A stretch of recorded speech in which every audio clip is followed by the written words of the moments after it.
JNTUK Senate Hall JNTUK People's World Commission on Drought and flood సంస్థల సంయుక్త ఆధ్వర్యంలో వారసత్వ సంపద భవిష్యత్ కార్యాచరణ అనే అంశంపై నగర ప్రజలకు అవగాహన సదస్సు నిర్వహించారు. ఈ సదస్సుకు waterman of India Raman Magsaysay award గ్రహీత పద్మభూషణ్ డాక్టర్ రాజేంద్ర సింగ్ ముఖ్య అతిథిగా విచ్చేశారు. విశిష్ట అతిథిగా ఇన్ఛార్జ్ ఉపకులపతి ప్రొఫెసర్ KVST మురళీకృష్ణ, గౌరవ అతిథులుగా జిల్ బిర్దరి జాతీయ కన్వీనర్ పర్యావరణవేత్త సామాజిక కార్యకర్త బొలిశెట్టి సత్యనారాయణ, సంకురాత్రి ఫౌండేషన్ వ్యవస్థాపకులు పద్మశ్రీ డాక్టర్ S చంద్రశేఖర్, పర్యావరణవేత్తలు JV రత్నం, మృత్యుంజయరావులు వేదికను అలంకరించారు. సదస్సుకు chief engineer professor V Srinivasulu, PWCDF coordinator ప్రసంగి ఆదినారాయణ అధ్యక్షత వహించి స్వాగతం పలికారు. ఈ సందర్భంగా ముఖ్య అతిథి డాక్టర్ రాజేంద్ర సింగ్ మాట్లాడుతూ కాకినాడ నగరంలోని పురాతన సంపదను, పురాతన కట్టడాలను సంరక్షించుకోవాల్సిన ఆవశ్యకత ఎంతైనా ఉందన్నారు. ఇన్ఛార్జ్ ఉపకులపతి ప్రొఫెసర్ KVST మురళీకృష్ణ మాట్లాడుతూ ప్రకృతి మనకు కావలసిన ప్రతి సంపద సమకూరుస్తుందన్నారు. డాక్టర్ S చంద్రశేఖర్ మాట్లాడుతూ మడ అడవులలోని ప్రతి జీవి వారసత్వ సంపదేనన్నారు. బొలిశెట్టి సత్యనారాయణ మాట్లాడుతూ ప్రపంచ మడ అడవులను సంరక్షించుకునేందుకు గాను ప్రతి ఏటా జూలై 26వ తేదీన మడ అడవుల సంరక్షణ దినోత్సవాన్ని జరుపుకుంటున్నామన్నారు. మడ అడవుల వలన అనేక ఉపయోగాలున్నాయని, సముద్ర ఉత్పత్తుల ద్వారా అనేక మంది జీవనోపాధి పొందుతున్నారని, భూమి మీద ఏ జీవి గాని చెట్లు గాని అంతరించిపోయినా మానవ మనుగడ ఉండదని పర్యావరణవేత్తలు JV రత్నం, మృత్యుంజయరావులు పేర్కొన్నారు. ఈ కార్యక్రమంలో Richter professor KV Ramana, registrar professor L Sumalatha, OSD professor D Koteswararao, university అధ్యాపకులు, నగర ప్రజలు, పర్యావరణవేత్తలు, సామాజిక కార్యకర్తలు, విద్యార్థులు తదితరులు పాల్గొన్నారు.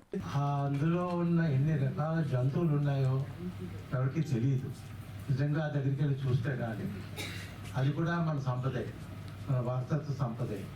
అటువంటివి ఎన్నో ఉన్నాయి మన దేశంలో, కానీ అవన్నీ కూడా నాశనం అయిపోతున్నాయి.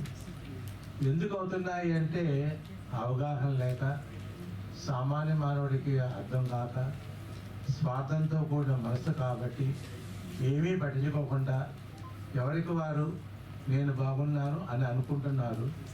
కానీ ఒక పెద్ద అగాధంలో వెనకాల భూతంలా తరువుకు వస్తుందని అందరూ మర్చిపోతున్నారు, తెలుసుకోలేకపోతున్నారు. ముఖ్యంగా ఇందులో ఏంటంటే యూత్కి, పిల్లలకి ఇప్పటి నుంచే అవగాహన కల్పిస్తే కొంత మార్పు రావచ్చు. పెన్షన్ అని ఒకటి మొదలెట్టింది ట్రీస్కి, చెట్లకి. 75 సంవత్సరాలు దాటిన చెట్లకి ఏడాదికి చెట్టుకి 2500 రూపాయలు పెన్షన్ ఇస్తాం. దీన్ని ప్రాణవాయు స్కీమ్ అని ఇంతకుముందు ఎవరు హర్యానాలో స్టార్ట్ చేశారు. హర్యానా స్టార్టెడ్. మంచి విషయాలు ఏముందంటే మేము కాపీ కొట్టుకుంటాం. మేము కూడా ఇందులో ప్రవేశం. మా క్యాంపస్లో ఒక 4 హెరిటేజ్ ట్రీస్ ఉన్నాయి. సార్ని నేను రిక్వెస్ట్ చేస్తుంది ఏంటంటే ఒక్కసారి ఆ ట్రీ విజిట్ చేసి, చాలా పెద్ద ట్రీ ఇక్కడ కనబడుతూ ఉంటుంది, ఆ క్యానపీ, ఆ ఏరియా అంతటిని ఆయన కాస్త గైడెన్స్ ఇచ్చి ఎలా కాపాడాలి ఏంటి చేస్తే మాకేంటంటే కాకినాడ వచ్చిన ప్రతివాడు కూడా అక్కడికి వచ్చి ఒక ఫోటో తీసుకోవాలి. అంత చక్కగా ఆహ్లాదకరంగా ఉండాలి. దీన్ని మిగతా యూనివర్సిటీస్, కాలేజెస్ అన్నింట్లోనూ కూడా ఈ బెస్ట్ ప్రాక్టీస్ని చేయాలి. అక్కడ మీ పేరు చిరస్థాయిగా ఉండిపోతుంది. ఈ ఆస్పెక్ట్ ఇది మాకు చేసి పెట్టి ఆయన కొంతమంది తోటమాలు ఆయన దగ్గర ఉన్న మాల్యలు పంపించి ఆ పని చేయించారు. ఆ తర్వాత అతను వచ్చి చాలా చాలా సంతోషించి KR నారాయణన్ గారు ఆయన దగ్గరికి ఆయన ఆశ్రమానికి వెళ్ళి కలిశారు. సో అది ఒకటి. రెండోది ఏంటంటే నేను రాజేంద్ర సింగ్ గారు కలిసి ఒక రోజంతా రామోజీరావు గారు ఆతిథ్యం ఉన్నాం. ఈనాడు ఈ మధ్యనే దివంగతులైన రామోజీరావు గారు ఆతిథ్యం ఉన్నాం.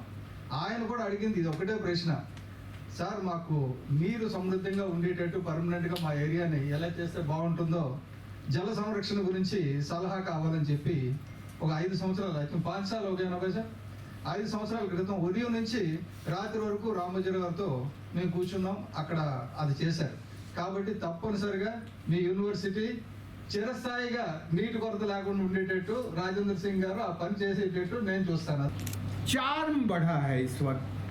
उस चार्म ने यहाँ का जो मैंग्रोव फॉरेस्ट है उसके प्रति जो एक समझ होनी चाहिए उसको मिटा दिया है.